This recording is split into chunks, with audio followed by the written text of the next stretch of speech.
Have you ever seen an African rhino walking around, always accompanied by a small bird on its back?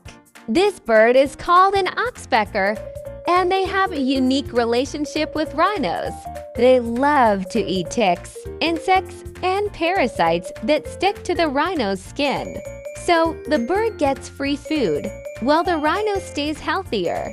Besides that, these birds also act as living alarms.